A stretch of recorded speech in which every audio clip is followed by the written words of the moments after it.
Bueno, entramos a la segunda parte de la clase. Esta tiene una serie de conceptos, tiene menor cantidad de conceptos, pero algunos tienen quizás alguna complejidad mayor. Así que bueno, vamos a tratar de que sea lo más claro posible. En principio tenemos dos grandes formas de regular la secreción de las hormonas. Nosotros ya vimos en la clase anterior que el objetivo de la secreción de hormonas es enviar diversos mensajes celulares, ¿sí? Según la hormona que ustedes liberen, según el receptor con el cual interactúe de la célula blanco específica, va a ser el tipo de mensaje que va a dar, ¿sí? Ahora, esta regulación tiene dos grandes formas de secretarse, de regularse. Una es a través de esto que vemos acá en pantalla, que son los biorritmos, ¿sí? Los biorritmos vamos a ver que son cuestiones que se clasifican según su duración, ¿sí? O sea, si duran más o menos un día, si duran más de un día o si duran menos de un día. ¿Para qué me van a servir los biorritmos? Para garantizar algo que es, digamos, inherente a la secreción de cualquier hormona, que es lo que se llama pulsatilidad, ¿sí? ¿Qué quiere decir la pulsatilidad en castellano? Quiere decir que las hormonas no se secretan en el tiempo de manera, digamos, así como viene el puntero láser. No se secretan en el tiempo así, de manera constante, sino que se secretan de manera pulsátil, así en el tiempo, ¿sí? Hay variaciones constantes en el tiempo y esta pulsatilidad es necesaria, tiene que estar la pulsatilidad, ya vamos a ver por qué, ¿sí? La otra la otra gran forma de regular la secreción de las hormonas es lo que se llama, lo pueden leer como feedback, ¿sí? Lo pueden leer también en el término castellano, que es retroalimentación, ¿sí? O sea que, ¿qué quiere decir eso? Que hay una serie de glándulas, o sea, digamos, células secretoras, que tienen un órgano superior que suele ser el hipotálamo, que es una parte del sistema nervioso central, y la hipófisis, que es otro órgano que, bueno, también está dentro del sistema nervioso central, pero está como, digamos, en una zona bastante intermedia, ¿sí? Que secretan a su vez sustancias que estimulan a la glándula, ¿sí? O sea, por ejemplo, la glándula tiroides va a estar regulada por el hipotálamo y la hipófisis, que le van a secretar sustancias que favorecen la secreción de hormona tiroidea. Ahora, la misma hormona tiroidea, entre todos sus efectos, también vuelve, retroalimenta estos órganos o estas células secretoras, el hipotálamo y la hipófisis, y hace que secreten menos, ¿sí? Lo vamos a ver más en detalle, pero en esencia la retroalimentación me sirve para qué. Si yo tengo muy estimulada una glándula, esa glándula secreta mucha hormona y ese montón de hormona vuelve, se retroalimenta y le pone un freno a su propia estimulación. O sea que si me empiezo a ir de mambo con la cantidad de hormona que yo secreto, la retroalimentación le pone un freno y mantiene un rango normal de concentración de hormona, ¿sí? O sea, mantiene una concentración de hormona que dé el mensaje que tenga que dar en la cuantía que lo tenga que dar, ¿sí? Vamos a volver a esto, lo vamos a ver más específicamente, como para aclarar aquello que vaya a subir. Vamos a empezar igual con biorritmos, ¿sí? Los biorritmos nosotros ya dijimos que tienen que ver con el desarrollo de pulsatilidad, que la pulsatilidad va a ser inherente a todas las hormonas, y dijimos que se van a clasificar según su duración en relación a cuánto duran respecto a un día. Los ritmos que duran un día, ¿sí?, se van a denominar circadianos, ¿sí?, porque ciclan una vez por día, ¿sí? ¿Cómo hago? O sea, o cuál es, digamos, el parámetro que toma el cuerpo para ciclar una vez por día. El ritmo en realidad, luz-oscuridad, ¿sí? El ritmo luz-oscuridad se regula por una estructura del sistema nervioso central que se llama núcleo supraquiasmático. No importa demasiado, pero bueno, se los dejo por si lo leen para que sepan que tiene que ver con eso, ¿sí? Tiene que ver con los ritmos luz-oscuridad, ¿sí? Ejemplos típicos de hormonas con ritmos circadianos son aquellas hormonas que, por ejemplo, se secretan más a la noche. El ejemplo típico es la hormona de crecimiento, ¿sí? La hormona de crecimiento es una hormona que lógicamente se secreta mucho más en estadios como, por ejemplo, en todo lo que sean los niños, ¿sí? Y se secreta principalmente a la noche, en etapas específicas del sueño, ¿sí? Esta variación en la secreción de la hormona de crecimiento, que mantiene niveles relativamente bajos durante el día y pica, digamos, hacia arriba durante el sueño, ¿sí? O sea, que sucede una vez al día, es un ejemplo de ritmo circadiano, ¿sí? Y es por eso que, digamos, también, o en parte, por eso que se dice que los niños especialmente deberían tener una buena cantidad de horas de sueño, ¿sí? Por una cuestión de que durante el sueño secretan la hormona de crecimiento. Nos vamos hacia el otro lado, por ejemplo, los ritmos infradianos, ¿sí? Quiere decir que ciclan menos de una vez por día, por eso infra. ¿Qué quiere decir que ciclen menos de una vez por día? Que son ciclos más bien largos, ¿sí? Ejemplo típico de algo que cicla menos de una vez al día, ¿sí? Por ejemplo, algún ciclo hormonal que dure 28 días, ¿sí? 28 más menos 5 a 7 días, ¿sí? Como es el caso de, por ejemplo, el ciclo sexual femenino, ¿sí?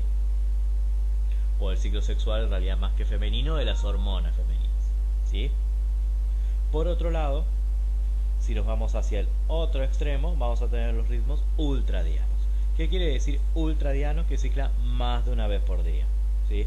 ¿Cuál es el ejemplo típico de un ritmo ultradiano? Es, por ejemplo, la secreción pulsátil de todas las hormonas, que es lo que nos convoca a la siguiente cuestión, que es pensar por qué la secreción tiene que ser pulsátil, ¿sí? Si la secreción pierde pulsatilidad, ¿sí? Si yo constantemente estimulo a una célula blanca, fíjense acá abajo con los receptores estos en rojos, tendría, por ejemplo, una célula blanco, que es esta célula que tengo acá, que está constantemente estimulada.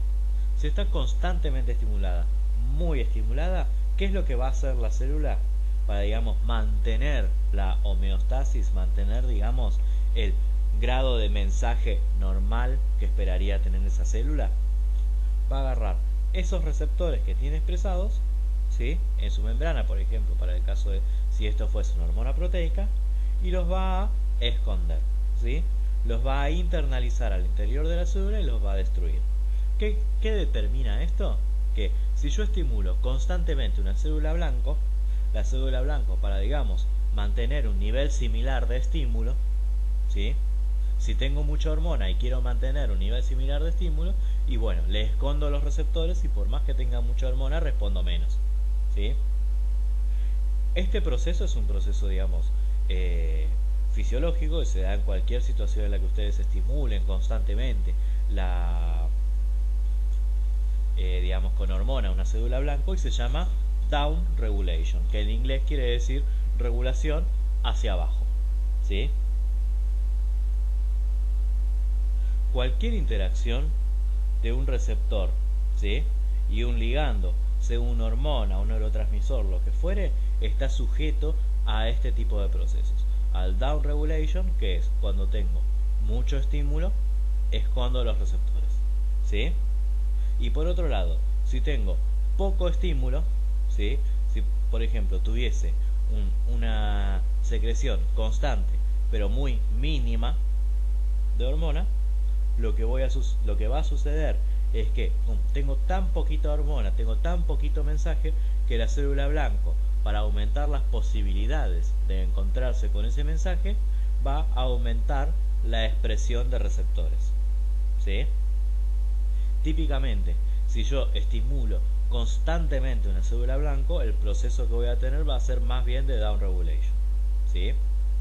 Si yo dejo de estimular a una célula, la célula blanco, como un mecanismo adaptativo, va a aumentar la expresión de receptores, o sea, va a regular hacia arriba, up regulation, la expresión de receptores. Ahora, de nuevo, volviendo a esto, up y down regulation, regulación hacia arriba o hacia abajo, son mecanismos, ¿sí?, que sirven para generar o mantener lo que nosotros conocemos como homeostasis, ¿sí? Estos son mecanismos que sirven para mantener todo lo que son las variables fisiológicas de mi cuerpo dentro de valores normales. Una de las tantas variables fisiológicas que yo tengo que mantener en valores normales en mi cuerpo es el grado de respuesta a los mensajeros químicos. En este caso, y específicamente lo que nos convoca el día de hoy, las hormonas. Bien, esto fue, digamos, lo que vamos a hablar respecto a biorritmos. Lo que yo quiero que se lleven es esta cuestión de los ritmos circadiano, infradiano, ultradiano, esta cuestión de la pulsatilidad de las hormonas como, digamos, una característica inherente a su secreción, y esta cuestión de que si dejo de tener la pulsatilidad y mantengo una estimulación constante, voy a generar una alteración homeostática, ¿sí? Que de alguna manera se va a terminar generando estos mecanismos de up-down regulation.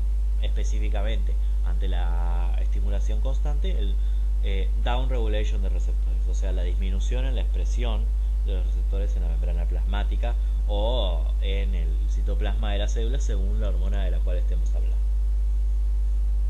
Ahora, hablábamos esto de las retroalimentaciones o feedbacks, ¿sí? Habíamos dicho que participaba el hipotálamo. Acá acá en verde fluo, así verde resaltador, si nosotros hacemos un corte del sistema nervioso central de una persona, o del encéfalo de una persona específicamente, en el medio, por así decirlo, tenemos esta zona que se llama hipotálamo, ¿sí? El hipotálamo es una parte del sistema nervioso central que cumple un montón de funciones, entre ellas, ¿sí?, es partícipe de los ejes hipotálamos, hipófisos glandulares, ¿sí? La hipófisis o glándula pituitaria es lo mismo, ¿sí? Es esta cosita acá chiquitita que tenemos acá, ¿sí? Que bueno, está sentada en un asiento óseo que es un accidente óseo que se denomina silla turca. No importa, ¿sí? Cuestión es que tengo estos tres partícipes, el hipotálamo y la hipófisis, ¿sí? Y después la glándula específica, que ahora ya vamos a ver qué glándulas están sujetos a estas retroalimentaciones, ¿sí? ¿Qué quiere decir esto de las retroalimentaciones? Que fíjense, el hipotálamo en verde va a estar lo que estimula, en rojo va a estar aquello que inhibe. El hipotálamo le dice, por ejemplo, supongamos que esta glándula sea la glándula tiroides. El hipotálamo secreta una sustancia que le dice a la hipófisis que secrete otra sustancia y que le dice a la glándula tiroides secreta glándula tiroides. Es glándula, secreta hormona tiroides, ¿sí? Si esto estimula constantemente, la glándula tiroides, por ejemplo, cada vez va a liberar una mayor cantidad de hormona tiroidea. O sea que si está esto solito así, cada vez liberaría más hormona y eventualmente tendría un hipertiroidismo. ¿Qué es lo que hace el cuerpo para regular la propia secreción de, por ejemplo, hormona tiroidea? Hace que la hormona tiroidea además haga efectos sobre la hipófisis y sobre el hipotálamo. ¿Qué tipo de efecto? La inhibición de la secreción de la sustancia específica que secreta, ¿sí? O sea que si el hipotálamo y la hipófisis estimulan demasiado a la glándula tiroides va a liberar demasiada hormona, y esa demasiada hormona a su vez va a disminuir el estímulo, ¿sí? O sea, la hormona glandular, la que viene de acá, va a inhibir a sus estimuladores, ¿sí? De manera tal de que siempre voy a mantener un nivel, digamos, homeostático normal de hormonas, siempre y cuando obviamente esto funcione bien, ¿sí? Estas retroalimentaciones pueden leer, digamos, profundizando un poco, que se pueden clasificar, ¿sí?, en retroalimentaciones o feedbacks, ¿sí? Largos, ¿sí? Largos son aquellos que van de la glándula hacia la hipófisis o al hipotálamo, ¿sí? Cortos, que son sustancias que libera la hipófisis y que vuelve e inhibe la secreción hipotalámica, y ultra cortas, que en realidad fíjense que es el hipotálamo secreta una sustancia y hace efecto en el mismo hipotálamo. Esto, de nuevo, esto es comunicación, lo que veíamos al principio de primera clase, comunicación autócrina, ¿sí? El ultracorto y el corto no son tan relevantes. El que más me importa que sepan es el feedback o retroalimentación largo, ¿sí? El eje, digamos, más bien largo, porque es el que, digamos, más me explica el tema de la retroalimentación, que mantiene, digamos, dentro de valores acotados el nivel de hormona en sangre, ¿sí? Bien. ¿Cómo se correlacionan estos componentes del feedback o retroalimentación? ¿Sí? Esto es un poquito como para esa imagen que nosotros veíamos donde estaba el hipotálamo y la hipófisis. Esto es como si le hiciese zoom, ¿sí? El hipotálamo es parte del sistema nervioso central. Lo que hay ahí adentro son neuronas. Las neuronas liberan neurotransmisores. Ahora, el hipotálamo, como les dije, está como una cuestión en el medio entre el sistema nervioso central y algo más bien endocrino, porque son neuronas, pero que liberan sus neurotransmisores. En vez de liberar la sustancia que liberan las neuronas entre neuronas, lo libera a la sangre, ¿sí? Ahora, lo va a liberar a una parte del torrente sanguíneo que entra directamente a donde está la irrigación sanguínea de la hipófisis, como si fuese, digamos, una autopista, ¿sí? Va así, directo para este lado. ¿Qué quiere decir eso? Que todo aquello que secrete el hipotálamo vamos a encontrar muy poquito en la sangre, ¿sí? Lo vamos a encontrar principalmente acá, ¿sí? O va a estar en realidad, porque no lo vamos a encontrar porque no le vamos a pinchar la hipófisis a nadie, ¿sí?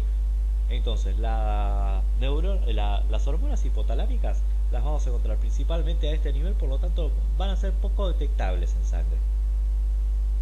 Las hormonas hipofisarias se van a secretar a todo el torrente sanguíneo como cualquier otra hormona, ¿sí? Por lo tanto sí las vamos a tener más bien detectables, ¿sí? En la hipófisis hay células, ¿sí? La hipófisis la podemos estudiar como una parte anterior, una parte posterior, ¿sí? En cada una de esas partes van a estar células específicas que liberan sustancias específicas para cada uno de los ejes que ahora vamos a ver, ¿sí? Por ejemplo, de la hipófisis anterior van a salir las hormonas trópicas, o sea, aquellas que estimulan la secreción de otras hormonas. Va a salir también la hormona de crecimiento y va a salir otra hormona que se llama prolactina, ¿sí? De la hipófisis posterior van a salir otras dos hormonas que se llaman oxitocina y ADH u hormona antidiurética, ¿sí? Esta ADH, bueno, sería la versión en inglés, antidiuretic hormone. Lo que sí está bueno también tener en cuenta al respecto de la hipófisis es que de la hipófisis posterior en realidad no hay células, sino que de la hipófisis posterior lo único que tienen, como pueden ver acá, son las mismas prolongaciones de las neuronas que se llaman axones, que vienen del hipotálamo, ¿sí? Que liberan la sustancia directamente acá. O sea, lo que se libera acá va al torrente sanguíneo y va adentro del cuerpo, la oxitocina y la hormona antidiurética. Lo que viene para la hipófisis anterior llega, ¿sí? Y estimula, en la mayoría de los casos, alguna célula que hay acá. Entonces, acá hay células secretoras de hormonas. Acá lo único que hay son las prolongaciones de las neuronas hipotalámicas, ¿sí? O sea, lo que hay acá es esto mismo, las células del hipotálamo. Nada más, acá lo que hay son células secretoras. Acá hay fábrica de pizza, ¿sí? Como veíamos en la... Esto a modo de presentarles, ¿sí? Para que conozcan, para que vean que existen los ejes endocrinos, ¿sí? Son varios, ¿sí? Todos funcionan relativamente parecidos, cada uno con algunas particularidades. No es tanto el objetivo que se lo sepan todos ahora específicamente con cada una de sus particularidades, porque para eso tienen articulación clínico básico comunitaria número 3, una materia de tercer año para ver endocrino, ¿sí? O ARTI 3 para los amigos. Fíjense, vamos a tener el eje para liberar el cortisol, ¿sí? que es una sustancia que, digamos, es una hormona que cumple funciones en lo que es la respuesta al estrés, ¿sí? El eje para la liberación de hormona tiroidea, el que siempre venimos mencionando, el eje para la liberación de hormonas sexuales, ¿sí? El eje para la liberación de la hormona de crecimiento y el factor de crecimiento insulinosímil, ¿sí? Que sirve en niñas principalmente para lo que es el crecimiento, obviamente, el crecimiento somático, y bueno, en los adultos sirve más que nada para cuestiones más bien de mantenimiento, en aquellos que ya terminamos nuestro crecimiento somático. Y por otro lado, vamos a tener un eje para lo que es la liberación de prolactina. Prolactina, un poquito como lo dice su nombre, es una hormona que sirve, entre otras cosas, para el desarrollo de la glándula mamaria, que es algo que, digamos, se produce principalmente, lógicamente, personas con capacidad de gestar. Cuando, bueno, están gestando y cuando ya, digamos, tienen a niños. Fíjense que los ejes siempre tienen la misma estructura. Esta pelotita que está acá representa a la glándula pituitaria o hipófisis. Esto de acá arriba lo que representa es el hipotálamo, ¿sí? Y abajo la glándula específica que, digamos, forma parte de cada eje específico, ¿sí? Fíjense, siempre va a participar el hipotálamo, siempre va a participar la hipófisis y vamos a tener glándulas diferentes. ¿Qué es lo que va a ser distinto de cada eje? La sustancia que libere el hipotálamo, por ejemplo, para el eje del cortisol, va a liberar una hormona que se llama CRH. La hipófisis va a tener una célula específica que es la célula corticotropa, que va a liberar corticotropina, ¿sí? O ACTH, ¿sí? Y esto va a estimular a su vez la liberación del cortisol, que va a hacer su efecto, ¿sí? Que es principalmente respuesta al estrés, principalmente estrés de tipo crónico, ¿sí? No importa, no se tienen que saber las funciones de las hormonas. Lo que sí está bueno que sepan es que el cortisol es una hormona derivada del colesterol, es una hormona esteroidea, por lo tanto, fíjense, yo ya sé un montón de cosas del cortisol.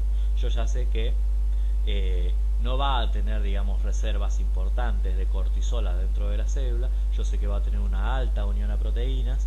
Yo sé que va a tener su receptor adentro de la célula blanco, ¿sí? Y que va a modificar la actividad, digamos, de transcripción génica de genes específicos, ¿sí? Lo mismo, el eje tiroideo va a tener en el hipotálamo la liberación de una hormona que se llama TRH, que a su vez estimula la liberación a nivel de la hipófisis en la célula tirotrópica de otra hormona que se llama TSH, que a su vez estimula la glándula y produce la liberación de las hormonas tiroideas, ¿sí? Que se llaman T4 y T3 y genera los efectos de la hormona tiroidea. Que acá te da dos ejemplos, es la termogénesis, la síntesis de proteínas y bueno, tiene un montón de efectos más la hormona tiroidea que no viene al caso. Y fíjense lo que les decía, todo esto favorece la liberación de hormona tiroidea y la hormona tiroidea vuelve y a su vez inhibe a sus propios estimuladores.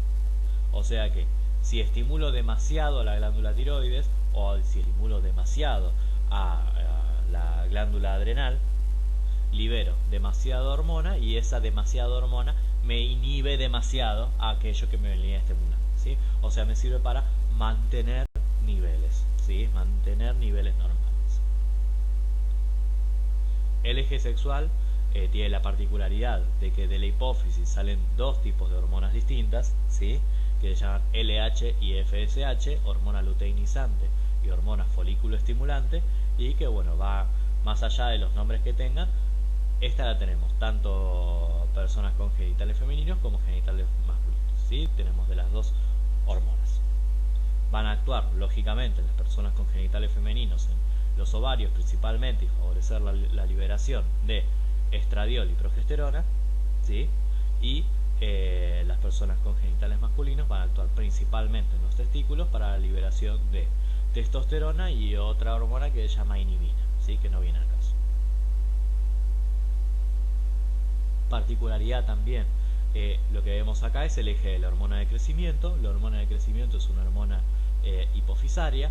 Lo que tiene de particular el eje este de la hormona de crecimiento y el factor insulinosímil, que es esto que dice acá, IGF-1, ¿sí? Que se libera principalmente a nivel del hígado, es que por lo general siempre tenemos una hormona, ¿sí? que viene del hipotálamo. Acá, bueno, aparece la somatostatina. Esto no es tan relevante, quédense más con TRH, pero lo que tiene, digamos, por excelencia la liberación hipotalámica de hormonas para el estímulo de la hipófisis en el eje de la hormona de crecimiento es que se liberan dos tipos de hormonas distintas. Una que inhibe, que es la somatostatina, y otra que estimula, que es la somatotrofina, ¿sí? O GHRH, factor liberador de hormona de crecimiento, ¿sí? O sea, esto es como si funcionara como dos, como un caballo, como un caballo que tiene dos riendas, que si le dan una rienda va para un lado y si le dan con la otra rienda va para el otro. El eje de la hormona de crecimiento funciona de manera similar. Y bueno, por último, pero no menos importante, el eje de la secreción de prolactina tiene la particularidad de que es el único que lo que viene del hipotálamo es exclusivamente inhibidor, ¿sí? El hipotálamo le libera una sustancia que se llama dopamina, y lo que hace la dopamina es, digamos, inhibir la secreción de prolactina, ¿sí? Todos los demás, netamente, más allá de que la hormona de crecimiento tenga este manejo como de doble comando, de uno estimula y otro inhibe, la prolactina es el único que todo lo que viene del hipotálamo inhibe la secreción de la hormona, que es la prolactina, ¿sí?